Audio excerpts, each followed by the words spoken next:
Hola chicos, ¿cómo están? Este videíto que quiero mostrarles es para poder explicar un poco con más detalle de qué se trata la elaboración de un párrafo de causalidad, como para que puedan tener algunas ideas que mejoren la presentación que han hecho hasta el momento de sus avances. Entonces, como pueden observar en esta hoja, aparece una lluvia de ideas, de información que estoy tomando el ejemplo que hemos realizado de del que quedó como tarea. Les estoy mostrando entonces qué es lo que pasa, cuál es el impacto negativo de la privación de la libertad a un menor. Esto con la finalidad de poder responder a la pregunta de si estamos o no de acuerdo con que se juzgue como adulto a un sicario menor de edad. Entonces, como pueden observar, hay varios post-its aquí y algunos textos que nos plantean precisamente algunas características o algunos efectos que obviamente son negativos, que son dañinos y que están todos sueltos, no están categorizados. Por ejemplo, el tema de la ansiedad, miedo, pensamientos suicidas, ansiedad y trastornos psicológicos, les cuesta establecer relaciones sociales inclusive con su propia familia, estar en prisión es fuente de vergüenza y como verán hay una gran cantidad de información, ¿sí? Inclusive aquí hay algunos datos que no están probablemente en las fuentes que se han revisado, sino que surgen de la investigación de los estudiantes. Una vez que tengo esto, ¿por qué comienzo con estas ideas? Porque para poder plantear un párrafo causal tengo que tener de manera un poco más clara los efectos o las consecuencias de una decisión o de un hecho que ocurriera, ¿sí? Entonces, por eso es tan importante que ustedes puedan tener este panel tan grande. Una vez que tienen ello, lo que pueden hacer es ir categorizando. Entonces, como pueden observar, se está planteando aquí la estadía en centros penales podría generar que sus acciones criminales empeoren. Y como pueden observar, aquí aparece qué es lo que ocurre cuando la persona ingresa al establecimiento o centro penal. Entonces, aquí hay una serie de elementos, cuestiones que ocurren dentro de los centros penitenciarios. Lo que sigue es qué pasa cuando esta persona que estuvo en un centro penitenciario sale de este, cuáles son las circunstancias a las que tiene que enfrentarse. Entonces, como pueden observar, aquí aparece información de cómo afecta su personalidad, cómo afecta el ámbito social y familiar y cómo afecta en ámbitos laborales. Y por acá hay otros elementos que podrían servir también. Ahora, ¿por qué se ha separado de esta forma? Para poder tener con un poco más de claridad los efectos y en todo caso los ámbitos en que estos efectos trabajan. Con esta información uno ya puede realizar su esquema causal. Entonces, no olviden, esto es muy importante. El primer cuadrito es la tesis, que es la causa inicial. Y el último recuadrito es el argumento. Obviamente se llama también consecuencia final. La clave de una buena, la clave de una buena cadena causal es precisamente que uno pueda concatenar los hechos de una manera correcta, de una manera lógica. Entonces, por ejemplo, yo puedo empezar con mi tesis, ¿no? No debe juzgarse a sicarios menores. Eso es lo que se está planteando en esta idea. No se debe juzgar a sicarios menores de edad como adultos. Es decir, no estoy de acuerdo. No estoy de acuerdo con que se juzgue como adulto. ¿Por qué? Dado que generaría ¿qué? Una propensión a reincidir en actos delincuenciales. Esa es la consecuencia final.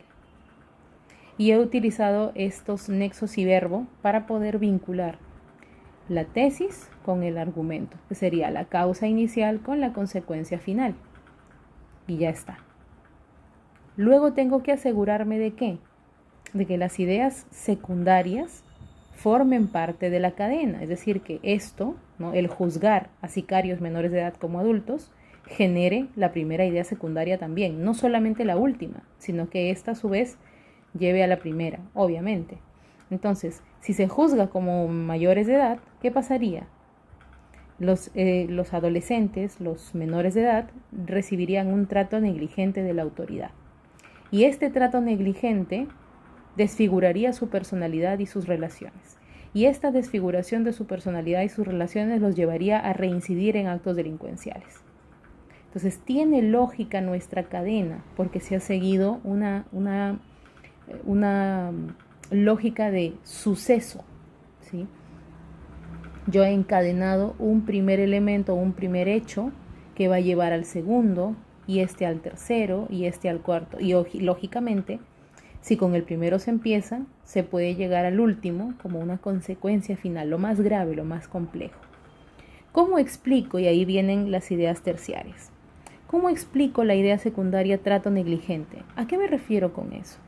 Por ejemplo, me refiero a el padecer o el sufrir violencia física y psicológica en el centro penitenciario.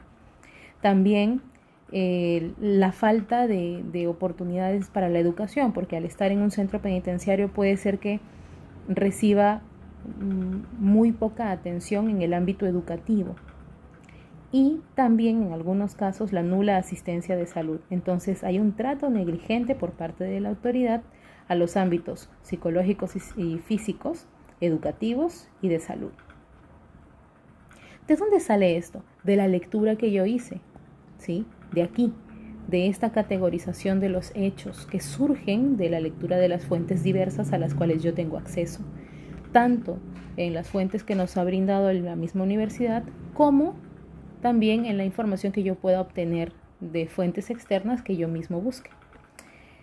La segunda idea desfigura su personalidad y sus relaciones, es decir, este trato negligente genera que la persona sufra tanto en su personalidad como en las relaciones interpersonales. ¿Y cómo pasa esto? ¿Cuál es la explicación que yo le doy? Pues bien, aquí está la información. Por ejemplo, pérdida de su identidad, aislamiento y discriminación o aprendizaje de conductas criminales, también problemas para la reinserción social. Y estos últimos sobre todo, lo llevan a la reincidencia en actos delincuenciales. Muy bien. Otro elemento importante, que lo he mencionado en clase, pero que es necesario que lo volvamos a decir. Tanto si ponen el nexo aquí, como si lo ponen en estas flechitas, lo más importante es que decidan adecuadamente. Yo les diría, aquí y acá es más conveniente colocar nexos consecutivos. Nexos consecutivos. ¿Por qué? Porque esta causa se une a esta consecuencia chiquitita. Y esta de acá se convierte en causa y se une a esta consecuencia pequeña. Y esta de acá se convierte en causa y se une a esta consecuencia final. Por eso es que a estas se le llaman causas intermedias. Y como les decía, es como una cadenita con eslabones. Una cosa nos lleva a la otra, y esta a la otra, y esta a la otra. Entonces, causa-consecuencia. Causa-consecuencia. Causa-consecuencia. ¿Ya? En ese caso, los nexos que voy a utilizar tanto aquí como acá nos conviene que sean consecutivos, o sea, nexos de consecuencia, como por lo tanto, como por ende. Y para cerrar, sería mejor que coloquemos este nexo. Nexos para cerrar, como les acabo de mencionar, en consecuencia, para terminar, en conclusión, a modo de síntesis, que son clásicos nexos de cierre, en donde digo aquí ya estoy reafirmando o mencionando nuevamente mi idea principal. Lo clásico es, en consecuencia, tomar el argumento y luego regresar hacia la causa inicial. Entonces, eso es bien importante. Y finalizo aquí con el ejemplo de la redacción. No lo voy a leer, pero sí les voy a explicar un poquito cuáles son las ideas y qué es lo que se ha hecho. Como pueden ver, la idea principal está resaltadita en rojito. La idea secundaria, que son las causas intermedias, están en color verde. Y las ideas terciarias están en color amarillo. ¿Sí? Para que ustedes puedan hacer este comparativo entre lo que yo he planteado aquí como un esquema de redacción de párrafo causal, solamente el esquema de redacción, y aquí cómo es que se ha transformado a un párrafo, ¿sí? Les dejo ahí para que le puedan detener y puedan revisar un poco de qué se trata. Como pueden observar, todos los nexos, tanto los que unen la idea secundaria con la principal, o sea, la principal y el paso a la secundaria, con por lo tanto, la primera secundaria que pasa a la secundaria 2 con por ende, y a la última idea en consecuencia, son los mismos que yo he utilizado en mi esquema. Los que no aparecen son los nexos en los que yo explico o agrego información cuando voy a empezar a presentar las ideas terciarias, como por ejemplo, ¿sí? Aquí, por ejemplo, además. Por otro lado, estos nexos no son causales, son nexos de aclaración, nexos copulativos, nexos para agregar información o para explicarlo. En primer término, por otro lado, además, así. También son nexos para darle continuidad, para sumar información, para ejemplificar o para aclarar, ¿sí?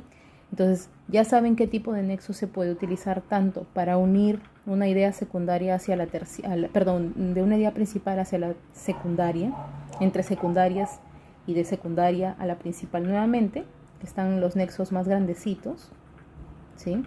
Aquí están. Y luego están también los nexos que pueden utilizar para empezar a presentar las ideas terciarias. Espero que con esto haya quedado un poquito más claro y más fácil para entender.